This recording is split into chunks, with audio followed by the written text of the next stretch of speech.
জুলাই বিপ্লবের দ্বিতীয় বর্ষপূর্তি উপলক্ষে বাংলাদেশ জাতীয় নাগরিক পার্টি এনসিপি চট্টগ্রাম মহানগরের উদ্যোগে এক ভার্টন্য রিকশা র্যালি অনুষ্ঠিত হয়েছে। মঙ্গলবার সকাল 11টায় নগরীর 2 নম্বর গেট এলাকা থেকে র্যালিটি শুরু হয়। পরে র্যালিটি চাঁদগাঁও, পাঁচলাইশ, মুরাদপুর ও বদ্দারহাট সহ নগরীর বিভিন্ন গুরুত্বপূর্ণ সড়ক প্রদক্ষিণ করে। এই সময় দলীয় নেতাকর্মীরা রিকশা র্যালিতে অংশ নিয়ে জুলাই বিপ্লবের চেতনা বাস্তবায়ন, বৈষম্যহীন বাংলাদেশ গড়তে ঐক্যবদ্ধ হন এবং জনগণের অধিকার প্রতিষ্ঠায় এনসিপি এমন বিভিন্ন স্লোগান দেন।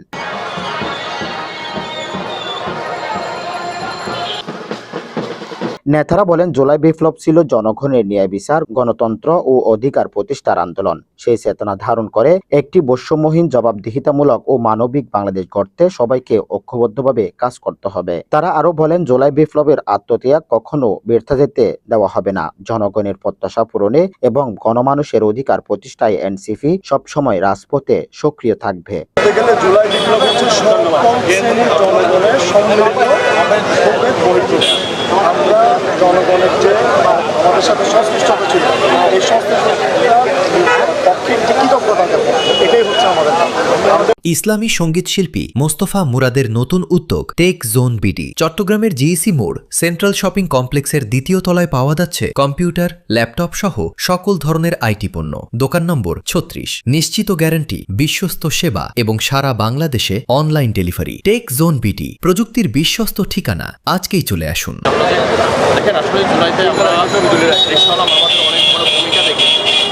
যারা সেলুট দেখেছি, ঢাকাতে যখন কারফিউ জারি করেছে তখন রিকশাওয়ালা মামারা সবাই কারফিউ ভেঙে তারা খালি রিকশা পুরো ঢাকার শহর তারা মানে নির্ভয়ে স্লোগান দিয়েছে এবং আমাদেরকে সমর্থন জুগিয়েছে।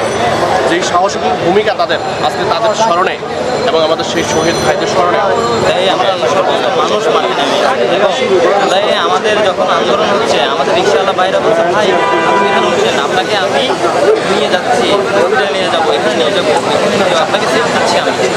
ওনারা কি করছে, আমাদেরকে সবসময় চাইছে যে র্যালিতে বাংলাদেশ জাতীয় নাগরিক পার্টি এনসিপির কেন্দ্রীয় ও চট্টগ্রাম মহানগরীর নেতৃবৃন্দ, বিভিন্ন পর্যায়ের সংগঠক এবং বিপুল সংখ্যক নেতাকর্মী অংশগ্রহণ করেন। পুরো কর্মসূচি শান্তিপূর্ণ পরিবেশে সম্পন্ন হয়।